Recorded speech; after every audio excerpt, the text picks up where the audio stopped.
ganti niatnya karena Allah yang pertama. Karena kalau mencari nafkah diniatkan karena Allah, maka jadi ibadah. Karena Nabi pernah menjelaskan di dalam hadis, kata Rasulullah SAW begini, ketika engkau keluar rumah mencari nafkah untuk memberi makan istri dan anak-anakmu, fahuwa fisabilillah, maka orang itu berada di jalan Allah.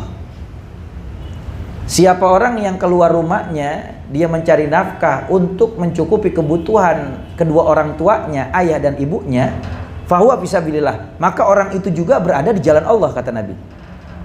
Lalu yang ketiga, kata Nabi, siapa orang yang dia mencari nafkah, bekerjanya itu untuk menjaga harga dirinya, sehingga dia tidak meminta-minta dan mengemis-ngemis kepada orang lain, seperti banyak di zaman sekarang orang yang suka ngemis-ngemis dengan menjual kesedihan, menjual penderitaan, mengharap belas kasih dari manusia, padahal itu sesuatu yang tidak dibenarkan dalam syariat dan dibenci oleh Allah dan Rasulnya Nabi Muhammad.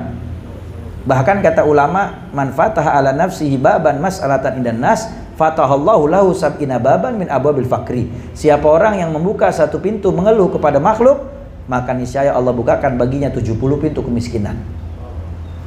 Tapi kata Nabi, siapa orang yang mencari nafkahnya semata-mata untuk menjaga harga dirinya, biar dia nggak minta-minta sama orang, maka fahuwa fisabilillah, dia juga berada di jalan Allah Subhanahu wa taala. Tapi kata Nabi, siapa orang yang mencari nafkahnya tujuannya untuk mencari kesenangan dunia dan membanggakan atau bersombong-sombongan dengan harta yang telah dia dapatkan, fahuwa fisabili syaitan, kata Nabi yang keempat, dia berada di jalannya setan.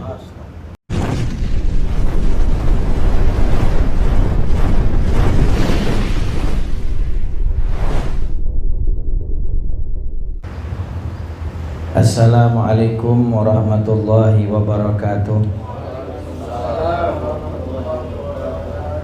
Alhamdulillah, alhamdulillahi rabbil alamin, wal akibatu lil muttaqin, wala udwana illa ala zalimin, wassalatu wassalamu ala asyrafil anbiya'i wal mursalin, habibi rabbil alamin, imamil asfiya'i wal muttaqin, sayyidina wa nabiyyina wa habibina wa maulana Muhammadin wa ala alihi wa ashabihi wa man tabi'ahum bi ihsanin min yaumina hadza ila yaumiddin, wa ba'du. Rabbi israh li sadri wa yassir li amri wahlul 'uqdatam min lisani yafqahu qawli, wa qul rabbi zidna ilman warzuqna fahman, subhanaka la ilma lana illa ma 'allamtana innaka antal alimul hakim. Ya Fattah ya Alim, ya Fattah ya Alim, ya Fattah ya Alim, iftah alaina futuhal arifin, wa faqihna fid din, wa alimna ta'wil, wahdina ila sawa'i sabil, walhamdulillahi rabbil alamin. Hadratul muhtaramin wal muhtaramat, segenap jamaah kaum muslimin wal muslimat, jamaah taklim zuhur Masjid Al-Hidayah KB Bukopin Syariah, yang insya Allah kita semua senantiasa dirahmati dan diampuni segala dosa kita oleh Allah Subhanahu wa taala. Segenap pimpinan beserta seluruh jajarannya yang mohon maaf tidak saya sebut satu persatu, namun tidak mengurangi rasa ta'zim serta mahabbah saya kepada antum semua. Mudah-mudahan kita semua yang hadir, Allah Subhanahu wa taala senantiasa panjangkan umur kita, Allah Subhanahu wa taala sehatkan badan kita, Allah Subhanahu wa taala berikan kita kekuatan di dalam taat kepada Allah dan Rasulnya, Allah berikan istiqomah di majelis ilmu dan di dalam melakukan segala bentuk amaliyah kebaikan sampai akhir ajal menjemput kita semua. Dan pada akhirnya ketika Allah panggil kita, Allah tutup cerita kehidupan kita dalam keadaan tetap iman dan Islam, dalam keadaan husnul khatimah. Amin ya rabbal alamin. Hadirin wal hadirat rahimakumullah. Pada pertemuan kita siang yang penuh barakah ini, kita bicara tentang tema yang menarik, yaitu produktivitas kerja di bulan Ramadan. Gak berasa nih puasa, udah bentar lagi ya. Taunya dari mana? Iklan sirup, ame korma, ame sarung udah banyak di TV. Biasanya kalau di TV iklan sirup, iklan korma, iklan sarung udah banyak, biasanya udah masuk Ramadan, ya. Mudah-mudahan Allah panjangin umur kita, Allah sehatin badan kita, Allah Subhanahu wa taala jadikan kita bisa beribadah secara maksimal di bulan suci Ramadan. Amin ya rabbal alamin. Hadirin wal hadirat rahimakumullah. Bicara masalah produktivitas kerja di bulan suci Ramadan, tanpa kita sadari ketika masuk Ramadan nanti, bagi orang yang tidak memahami hakikat puasa yang sebenarnya, mungkin akan terjadi pergeseran yang cukup besar dalam pola kehidupannya, dari mulai berubahnya jam kerja, berubahnya jam istirahat, berubahnya pola makan dan lain sebagainya. Tetapi bagi orang mukmin yang selalu senantiasa mendekatkan diri kepada Allah Subhanahu wa taala, bukan hanya saja di bulan Ramadan, bagi mereka justru adalah kenikmatan yang tiada tara. Ketika datang Ramadan bukan dijadikan sebagai alasan atau tameng untuk bermalas-malasan di dalam bekerja. Tapi bagi orang mukmin yang selalu senantiasa mendekatkan diri kepada Allah Subhanahu wa taala di selain bulan Ramadan, maka bagi mereka Ramadan adalah waktunya panen. Waktunya panen. Saya teringat perkataan guru kami, Murabbi Arwahana Sayyidil Walid, Al-Alim, Al-Alamah, Al-Musnid, Al-Hafidh, Al-Habib Umar bin Muhammad bin Salim bin Hafidh bin Syekh Abu Bakar bin Salim hafizahullah ta'ala wa ra'ah, amin ya rabbal alamin. Beliau pernah mengatakan bahwasanya bulan Rajab itu adalah bulannya kita untuk menanam. Bulan Sya'ban adalah bulan kita untuk menyirami tanaman. Dan di bulan Ramadan adalah bulan kita untuk memanen hasilnya. Maka jangan kaget kalau nanti banyak orang-orang saleh dari kalangan orang mukminin yang mereka panen di bulan Ramadan, sedangkan kita baru mau mulai nanam. Kenapa kemarin Rajab kita nggak nanam? Kenapa nggak di bulan Sya'ban ini kita siramin tanaman? Nanti di saat banyak orang-orang saleh yang panen di bulan Ramadan, kita baru mau mulai nanam. Maka ini satu kerugian buat kita. Maka mudah-mudahan di akhir daripada Sya'ban ini kita bisa manfaatkan sebaik-baiknya untuk mempersiapkan diri kita untuk berjumpa dengan bulan suci Ramadan. Amin ya rabbal alamin. Maka bagi orang-orang mukmin yang di luar bulan suci Ramadan selalu senantiasa banyak mendekatkan diri kepada Allah Subhanahu wa taala dengan meningkatkan kualitas takwa mereka, menjalankan segala perintah Allah, menjauhi larangannya. Maka bagi mereka ketika datang bulan suci Ramadan itu adalah kenikmatan, karena bagi mereka itu waktunya untuk panen. Panen apa? Panen rahmat, panen ampunan, panen pembebasan api neraka, panen pahala yang berlimpah, panen ridhonya Allah. Semua dia dapatkan di bulan Ramadan. Tapi bagi orang yang kurang dekat sama Allah di luar bulan suci Ramadan, maka bisa jadi terjadi yang namanya persaingan ketat antara dirinya dengan nafsu yang ada pada jiwanya untuk tarik menarik mana yang lebih kuat. Kalau dia punya semangat untuk ibadah di bulan suci Ramadan itu lebih kuat, maka nafsunya akan terkalahkan, sehingga menyebabkan dia ketemu Ramadan juga tetap semangat untuk ibadah dan semangat untuk bekerja. Tapi ketika dia punya semangat di dalam ibadah karena ketakwaannya tidak banyak, sehingga menyebabkan keimanannya menurun. Karena Nabi kan mengatakan al-imanu yazidu wa yanqus. Iman itu bisa bertambah, bisa berkurang sesuai dengan tingkat ketakwaannya. Maka kalau hal itu terjadi, maka bisa jadi ketika datang bulan Ramadan, maka nafsunya lebih menguasai dia, sehingga dia akan menjadikan Ramadan itu bukan sebagai kebahagiaan karena dia memanen segala kebaikan, tetapi bisa jadi Ramadan itu bagi dia sebagai tameng untuk bermalas-malasan ibadah. Malas-malesan untuk melakukan yang namanya aktivitas sehari-hari. Makanya kita termasuk yang mana? Kalau kita termasuk orang yang selalu banyak mendekatkan diri kepada Allah di luar Ramadan, ketemu Ramadan, maka nggak jadi ada perbedaan di situ. Ya kerja, ya ibadah, ya sama. Karena kerjanya diniatin ibadah.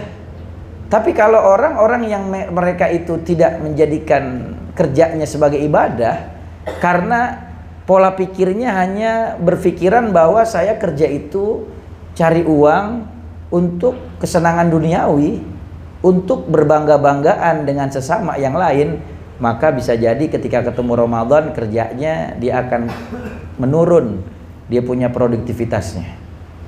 Kenapa? Karena salah di dalam berniat.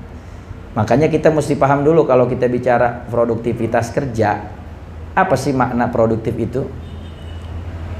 Produktif itu memiliki makna adalah tingkatan yang ada pada diri seseorang yang mampu melakukan pekerjaan secara cepat dan bermanfaat.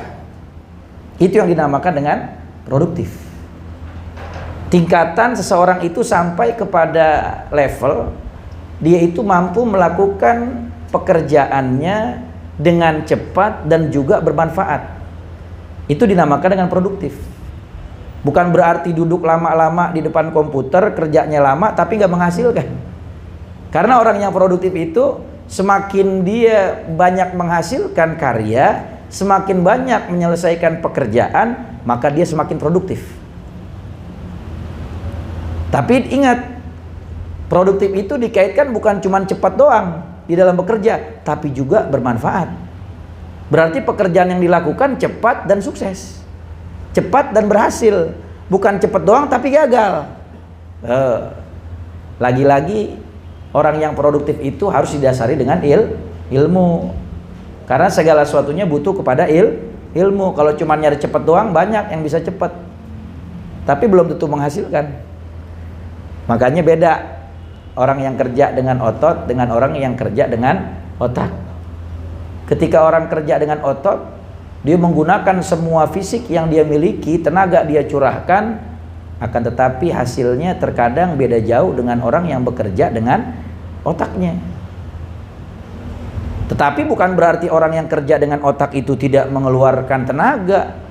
Justru malah di dalam ilmu, para ulama itu menjelaskan bahwasanya ketika seseorang itu bekerja dengan menggunakan otaknya, maka itu dia akan menyebabkan rasa capek yang begitu besar berkali lipat dari orang yang bekerja dengan otot saja.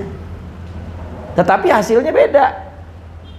Kenapa? Karena cepatnya didasari dengan ilmu dan hasilnya memuaskan serta bisa bermanfaat. Maka kita mesti pahami dulu apa yang dimaksud dengan produktif dari diri seseorang. Jadi ketika seorang itu dia mau produktif, jadi seorang hamba yang produktif dengan pekerjaan dia di bulan suci Ramadan, maka dia harus sampai kepada tingkatan seseorang yang mampu melakukan pekerjaan secara cepat tapi juga manfaat.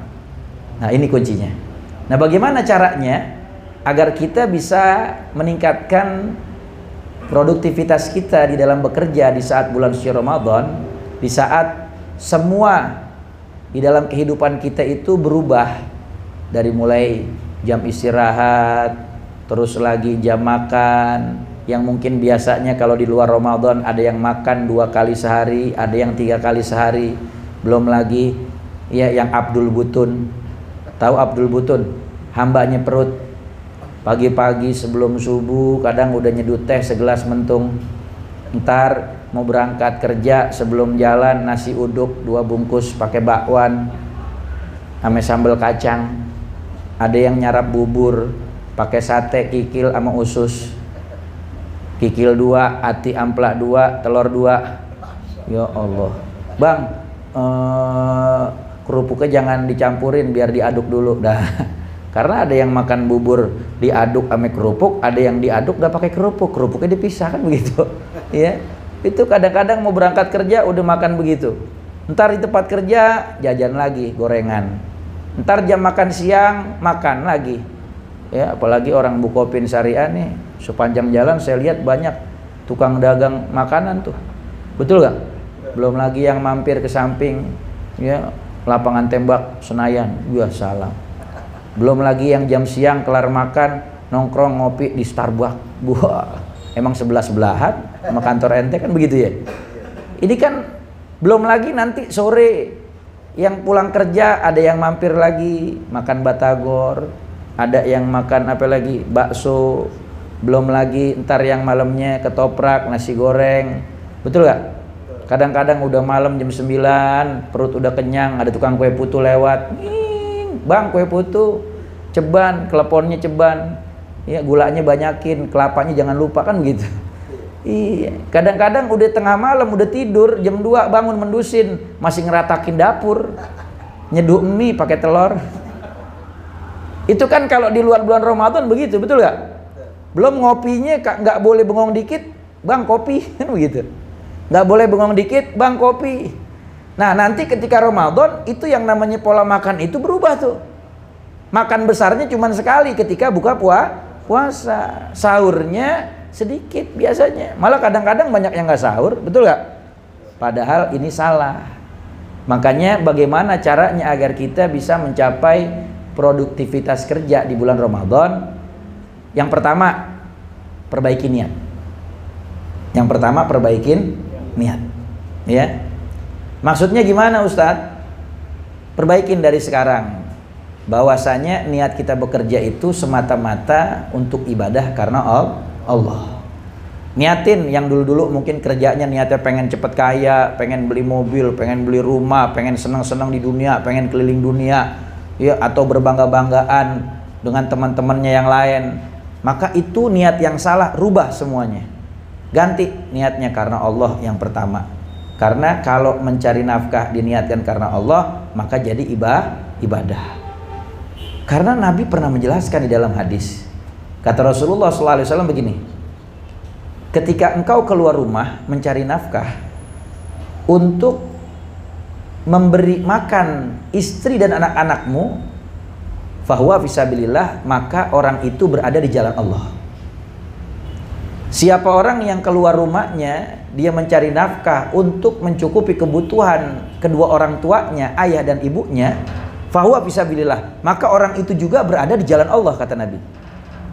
Lalu yang ketiga kata Nabi, siapa orang yang dia mencari nafkah, bekerjanya itu untuk menjaga harga dirinya, sehingga dia tidak meminta-minta dan mengemis-ngemis kepada orang lain. Seperti banyak di zaman sekarang orang yang suka ngemis-ngemis dengan menjual kesedihan, menjual penderitaan, mengharap belas kasih dari manusia. Padahal itu sesuatu yang tidak dibenarkan dalam syariat dan dibenci oleh Allah dan Rasulnya Nabi Muhammad.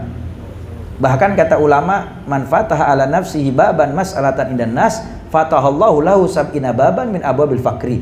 Siapa orang yang membuka satu pintu mengeluh kepada makhluk, maka niscaya Allah bukakan baginya 70 pintu kemiskinan. Tapi kata Nabi, siapa orang yang mencari nafkahnya semata-mata untuk menjaga harga dirinya, biar dia nggak minta-minta sama orang, maka fahuwa fisabilillah, dia juga berada di jalan Allah Subhanahu wa taala.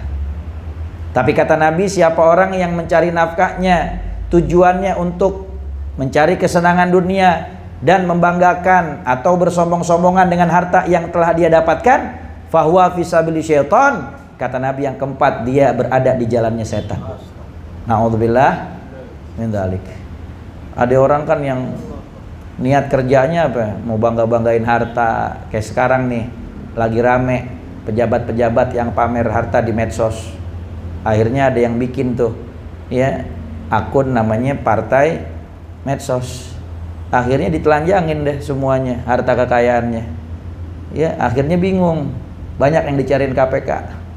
Maknanya apa? Maknanya niat kita perbaikin di dalam bekerja.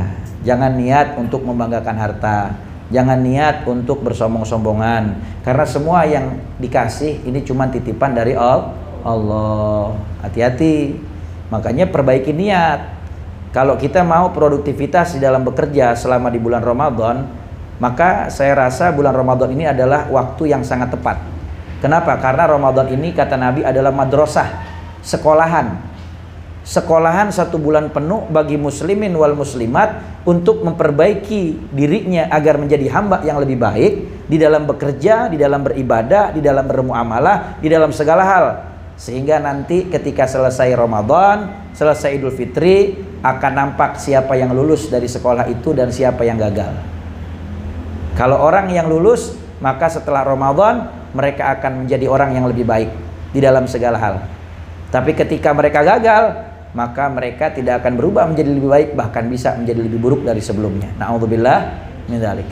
Makanya yang pertama, perbaiki niat. Di dalam mencari nafkahnya niatin karena Allah, jangan karena selain Allah.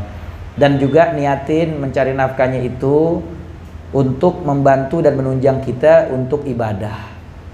Menunjang ibadah tuh banyak. Bisa buat bakti sama orang tua.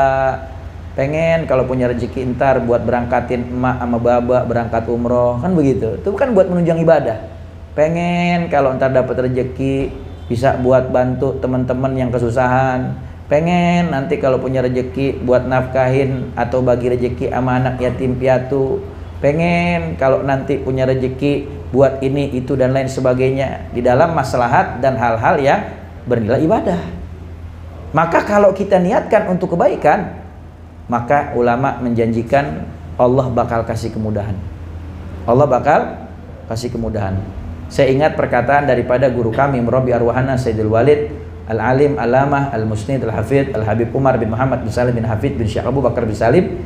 Beliau pernah mengatakan, idza aradallahu bi abdin khairan hayya Allahu lahu asbabah. Ketika Allah Subhanahu wa taala menghendaki kepada seorang hamba itu melakukan kebaikan, maka Allah akan siapin segala media untuk sampai kepada kebaikan itu. Contohnya antum nih. Allah pengen antum jadi orang yang baik, maka Allah siapin medianya apa? Ya, di sini ada majelis taklim.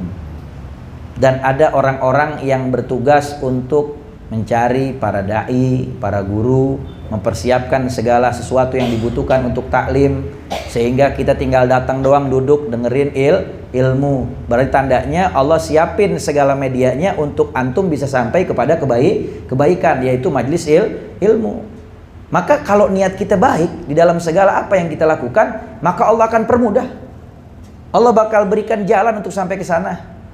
Tapi kenapa selama ini kita punya keinginan kok Allah nggak mudahin, kok Allah nggak sampein? Bisa jadi satu, Allah kasih ujian sama kita agar kita semakin mendekat kepada Allah. Kedua, bisa jadi niatnya salah. Makanya perbaikin niat, perbaikin niatnya yang pertama, ya, biar kita bisa sampai kepada produktivitas kerja di bulan Ramadan. Perbaiki niat, ya. Yang kedua yang harus kita perhatikan agar kita selalu senantiasa menjaga atau bahkan bisa meningkatkan produktivitas kerja kita di bulan Ramadan, yang kedua adalah makan sahur dan buka puasa pada waktu yang teratur sesuai dengan apa yang dipesankan oleh baginda Rasul Nabi Muhammad SAW. Karena kalau kita ngikutin Nabi semuanya rapi. Kalau boleh minjem bahasanya Ki Ainul Yakin, rapi jahitan. Maknanya apa? Nggak bakalan salah kalau kita ngikutin Nabi. Semuanya bakal mulus. Kata Rasul SAW, tasaharu fa inna fis sahuri barokah. Makan sahurlah kalian karena di dalam makan sahur itu terdapat keberkahan. Cuman kan banyakan di antara kita yang sahur itu seminggu pertama doang. Kesonoinnya kadang dirapel habis isya. Betul gak? Lu makan banyak banget kayak orang pulang nguburin, kan begitu. Kalau bahasa orang sonoan namanya Portugal, apa itu? Porsi tukang gali, kan begitu, ya. Orang pulang nguburin kan makannya banyak, capek. Kadang-kadang dirapel ba'da tarawih. Akhirnya waktunya sahur dia kagak makan sahur. Padahal di dalam makan sahur ada keberkahan kata Nabi. Apa di antara keberkahannya? Satu, kita bisa menjaga pola makan kita. Yang kedua, di situ ada redhonya Allah karena menjalankan sunnahnya Nabi, karena makan sahur itu sunnah. Yang ketiga, dapat membantu kita untuk kuat puasa sampai datang waktu maghrib. Tapi kalau kita makannya jam 9 habis tarawih, maka nggak akan menambah kita untuk kuat puasa.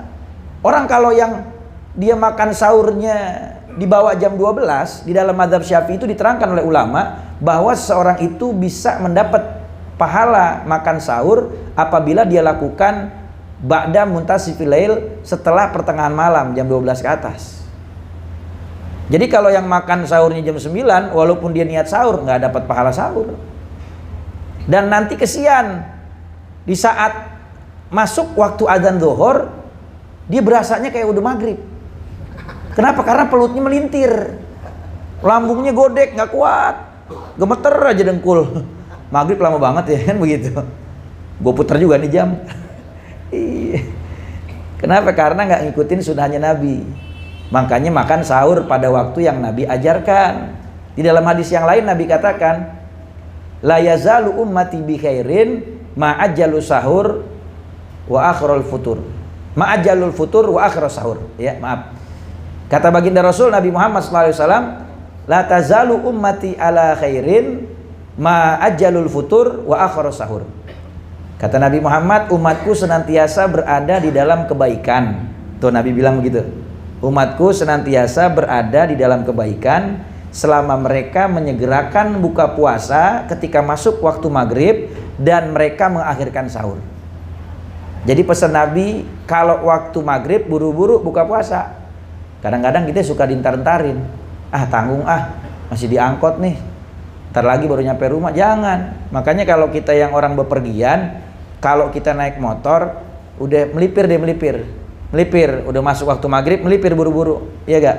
Beli air mineral, kalau enggak es kelapa, kan begitu. Minum, batalin dulu, lanjut lagi perjalanan. Syukur-syukur kalau bisa mampir sholat maghrib dulu ke masjid, itu lebih manfaat menjalankan sholat di awal waktu, jangan kita entar-entarin, ya. Tapi kalau yang mungkin dia berkendara naik mobil atau angkutan umum, maka udah siapin tuh ya di mobilnya atau ya di tasnya ya buat ngebatalin puasa ketika azan maghrib. Apakah korma kantongin, ataukah permen atau air mineral kecil bawa ya. Jadi ketika azan berkumandang segera batalkan puasa, jangan dintar-tarin ya. Orang kita aneh, giliran masuk waktu maghrib kadang suka dintar-ntarin buka puasanya, giliran belum waktunya maghrib suka pada melipir warung Padang. Kadang-kadang kan begitu. Kenapa? Kegoda sama setan golongan manusia, ya. Akhirnya melipir ke warung Padang. Ada yang setirnya suka belok ke kiri, mampir ke warung setengah hordeng, ya, yang kakinya kelihatan. Gitu. Ya Rob, manfaatin Ramadan sebaik-baiknya. Makanya makan sahurnya sama buka puasanya mesti teratur, ya. Nabi bilang, umatku senantiasa berada dalam kebaikan selama mereka menyegerakan buka puasa ketika sudah masuk waktu maghrib dan mengakhirkan sahur. Maknanya apa? Kalau misalnya adzan subuhnya jam 5, ya berarti sahur dia jam 4. Ya. Misalnya adzan subuhnya jam 4, ya sahur dia jam 3, gitu. Ya. Jangan terlalu nempel juga sama waktu subuh, jangan. Karena ada yang namanya waktu imsak, waktu jaga-jaga. Jangan sampai lempengan kita makan, ya, itu yang namanya nasi di kerongkongan, azan berkumandang subuh, Allahu Akbar, maka puasanya batal. Dan dia tetap wajib menahan diri untuk tidak makan, menghormati orang yang berpuasa sampai datang waktu maghrib, tapi tetap tidak dapat pahala puasa dan tetap wajib qadha. Makanya kalau bisa apa? Ya, ikutin apa yang Nabi syariatin, ya. Biar apa? Biar kita punya fisik juga tetap terjaga kesehatannya. Karena apa? Penting tuh. Ya, buka puasa dan makan sahur teratur sehingga bisa menjaga produktivitas kerja kita di bulan Ramadan. Dan juga jangan kebanyakan makan. Kadang-kadang ada orang yang buka puasa udah kayak orang dendam. Ya, nggak makan dari subuh, akhirnya dia dendam. Makannya udah kayak orang nggak pernah makan dari SD. Ya, apa aja dibeli, gorengan dibeli, kolak dibeli, kredok dibeli, pecel dibeli, seblak dibeli, ya semuanya dimakan. Kelar sholat maghrib diajakin tarawih, duluan dah, badan begah banget ini, badan begah udah, ntar aja saya belakangan dah di rumah, begitu. Ya, dibisikin sama setan, buat ninggalin ibadah tarawih. Hati-hati, ya punya pahala besar tuh tarawih, ya menghapuskan dosa-dosa kita. Maka jangan tinggalin tarawih. Makanya makannya biar teratur. Jangan berlebihan ya pada porsinya, kurang juga jangan karena jadi penyakit ya begitu. Lalu kemudian yang ketiga, manfaatkan waktu istirahat sebaiknya.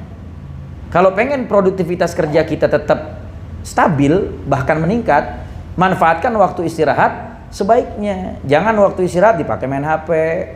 Jangan waktu istirahat dipakai buat nonton. Waktu istirahat ya istirahat. Ada waktu-waktu senggang selain waktu istirahat untuk bisa kita baca Al-Quran, menghatamkan Al-Quran, perbanyak qiyamul lail, lakukan di bulan Ramadan. Ya, jangan buat qiyamul lail susah waktunya, buat baca Quran susah waktunya, giliran buat main HP seharian bisa. Banyak yang begitu. Banyak. Sini nggak ada. Ya, orang Bukopin nggak ada. Ya, orang sono daerah saya. Man saya tanya orang sono kata pindahan dari Bukopin. Dia juga. Ya Allah. Ya, jangan ya. Kita manfaatkan waktu istirahat sebaik-baiknya, karena mata kita, anggota tubuh kita juga punya hak untuk istirahat. Ya. Jangan orang ngoyoh aja kerja dari mulai pagi sampai sore, nyampe rumah timbang ganti baju, makan doang, kerja lagi, balik-balik udah tengah malam. Akhirnya waktunya istirahat kagak kebagian, waktunya ngaji nutut ilmu kagak kebagian, waktunya buat istirahat kagak kebagian, waktunya buat ibadah deketin diri sama Allah nggak kebagian, waktu buat anak sama bini juga kagak kebagian. Ntar kalau udah tua baru nyesel.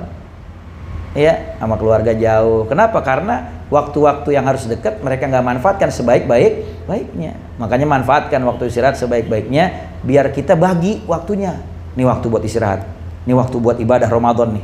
Jangan sampai kendor.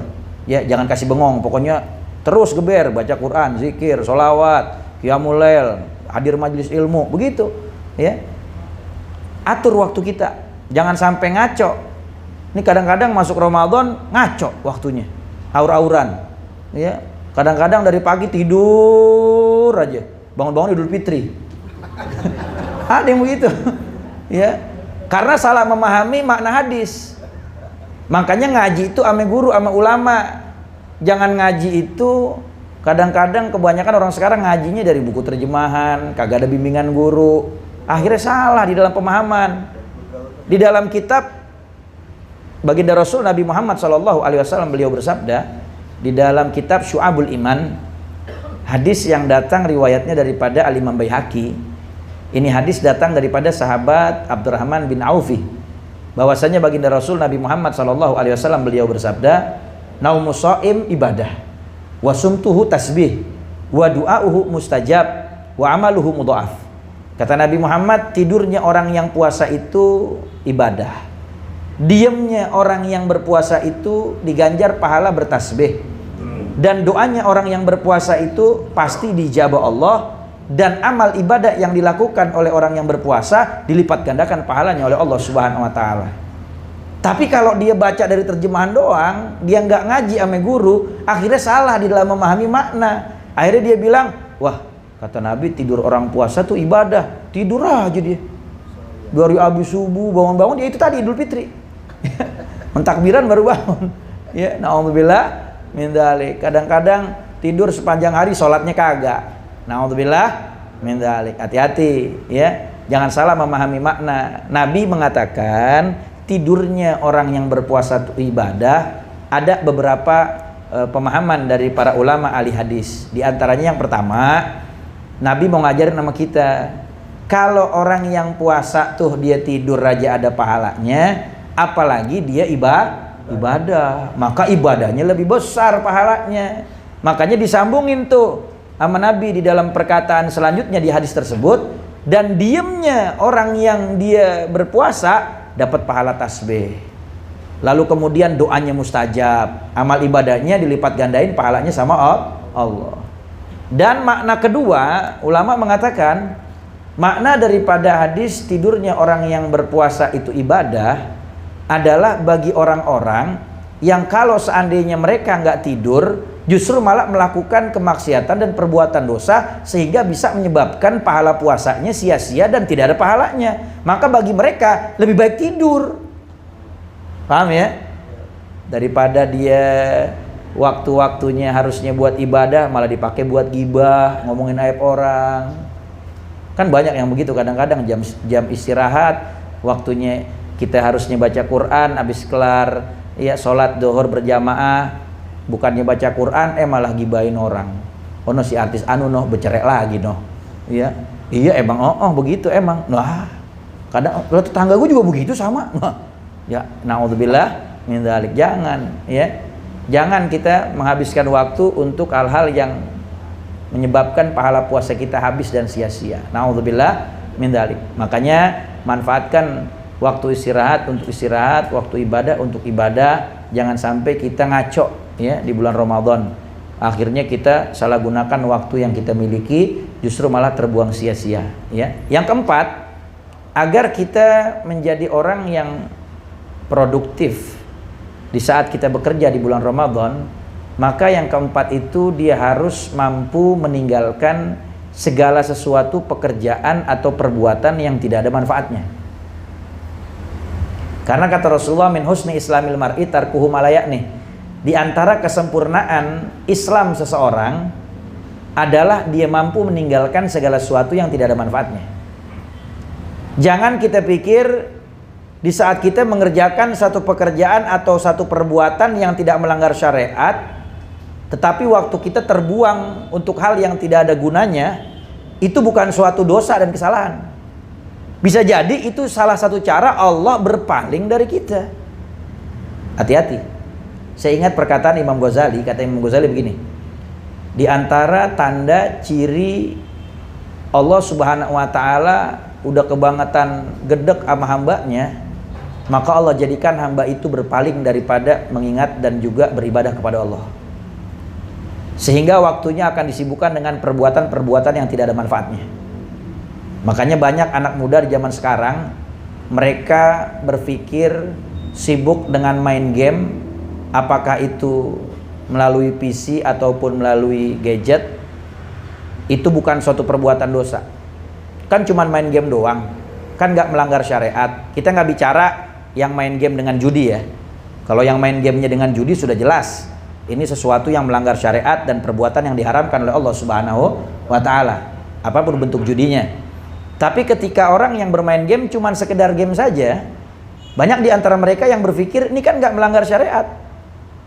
Padahal di antara salah satu ciri dan tanda Allah Subhanahu wa ta'ala berpaling dari hambanya adalah Allah jadikan hambanya tersebut melakukan perbuatan-perbuatan yang tidak bermanfaat. Ada yang jawab, kan main game dapat duit. Nah, berarti kan melakukan sesuatu yang melanggar syariat. Karena di situ ada perjudian, maka haram hukumnya. Ya, haram hukumnya. Maka jangan kita pikir melakukan hal itu sesuatu yang tidak berdosa. Walaupun cuma sekedar main game doang. Memang asalnya permainan itu selama tidak dilanggar ataupun selama tidak dilarang dalam syariat, ya. Saya tegaskan. Al-Imam Nawawi mengatakan bahwa setiap permainan yang tidak dilarang di dalam syariat Islam, maka hukum bermainnya adalah boleh, mubah. Tetapi kalau permainan itu yang tidak dilarang di dalam syariat tapi menyebabkan pelakunya melalaikan sholat, meninggalkan kewajiban untuk mencari nafkah untuk anak dan istrinya, maka itu perbuatan permainan bisa menjadi haram. Naudzubillah min dzalik. Banyak gak orang gara-gara main game sholatnya ditinggal? Banyak gak gara-gara main game ya dia nggak mau cari nafkah buat anak bini? Naudzubillah min dzalik. Ya, banyak gara-gara game anak pada durhaka sama orang tua. Maka manfaatkan waktu sebaik-baiknya dan tinggalkan segala perbuatan dan pekerjaan yang tidak manfaat, sehingga waktu kita jadi berguna dan itu bisa meningkatkan produktivitas kita di dalam bekerja. Dan yang kelima, terakhir, untuk meningkatkan produktivitas kerja kita di bulan Ramadan, jadi kita senantiasa beribadah dengan sungguh-sungguh dan bekerja juga dengan sungguh-sungguh, maka jadikanlah Ramadan kita Ramadan yang terakhir. Seolah-olah kita nggak ketemu lagi Ramadan yang akan datang. Maka kalau kita jadikan Ramadan kita Ramadan yang terakhir, kita akan maksimal ibadah. Dan ibadah itu butuh penunjang. Di antaranya adalah nafkah. Dan nafkah itu akan kita dapat kalau kita produktif di dalam bekerja. Maka jadikan Ramadan ini Ramadan terakhir kita, maka kita akan semakin semangat di dalam bekerja, dan itu akan meningkatkan produktivitas kita juga di dalam beribadah, disebabkan karena kita menanamkan di dalam diri ini bahwa Ramadan ini Ramadan terakhir buat kita. Jelas ya? Dan jangan jadikan ibadah Ramadan sebagai tameng untuk bermalas-malasan di dalam bekerja dan beribadah. Karena kalau kita lihat baginda Nabi Muhammad SAW, beliau itu dengan para sahabatnya melakukan atau melaksanakan perang Badar itu pada saat mereka berpuasa di bulan Ramadan di tanggal 17 Ramadan. Dan di tahun pertama Allah mensyariatkan puasa Ramadan kepada Nabi untuk disampaikan kepada umat. Jadi pada saat Nabi Muhammad SAW dengan para sahabat berperang, pada saat itu jumlah kaum muslimin 313 orang, dengan keadaan yang sangat terbatas dari kendaraan dan juga senjata, melawan pasukan orang kafir yang jumlahnya 950 orang dipimpin oleh Abu Sufyan, akan tetapi tidak menyurutkan semangat juang dan juga produktif mereka untuk berjuang di jalan Allah Subhanahu wa taala, sehingga umat Islam diberi kemenangan oleh Allah Subhanahu wa taala. Makanya di dalam Quran Allah bilang, kam min fi'atin qalilatin ghalabat fi'atan katsiratan biidznillah. Berapa banyak jumlah yang sedikit mengalahkan jumlah yang banyak dengan izin Allah. 313 ngalahin 950 dengan senjata yang lengkap dan kendaraan yang mumpuni. Kenapa? Karena mereka yakin mereka punya Allah Subhanahu wa taala. Jadi jangan jadiin alasan Ramadan jadi bermalas-malasan untuk kerja dan ibadah. Karena Nabi dengan para sahabat aja semangat. Walaupun lagi puasa, semangat di dalam berjuang di jalan Allah Subhanahu wa taala, juga di dalam melaksanakan ibadah. Bahkan Al-Imam An-Nawawi itu beliau menyelesaikan karangan kitabnya. Al-Imam An-Nawawi rahimahullah taala, beliau menyelesaikan karangan kitabnya Riyadhus Shalihin itu pada tanggal 14 Ramadan. Jadi di saat bulan Ramadan itu semakin semangat lagi untuk ibadah, semakin semangat lagi untuk melakukan pekerjaan.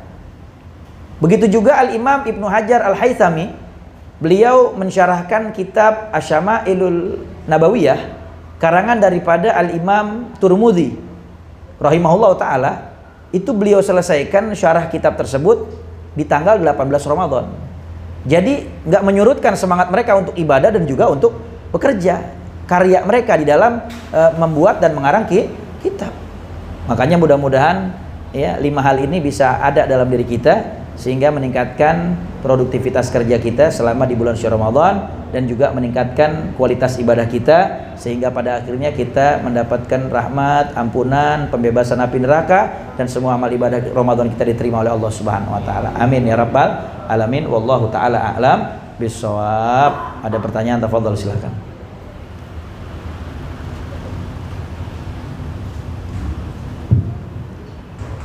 Silakan Pak Jamal. Ada yang mau bertanya? Ibu-ibu.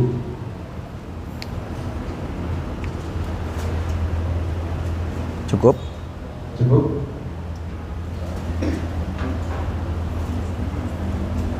Kalau cukup, tidak ada pertanyaan, kita tutup dengan doa. Insyaallah mudah-mudahan apa yang kita dapatkan pada kesempatan siang yang penuh barokah ini, kita dengan mudah untuk bisa memahaminya, dan Allah berikan kemudahan untuk bisa mengamalkannya. Amin ya rabbal alamin. Allahumma alif baina qulubina, Allahumma alif baina qulubina, Allahumma alif baina qulubina, wa aslih dzata bainina, wahdina subul salam, wa najina minadh dhulumati ilan nur, wa jannibnal fawahisya ma dhahara ma batan, innaka ala kulli syai'in qadir, wa tub alaina innaka antat tawwabur rahim. Allahumma barik lana fi bawaqi syahri Sya'ban wa balikna Ramadan, wa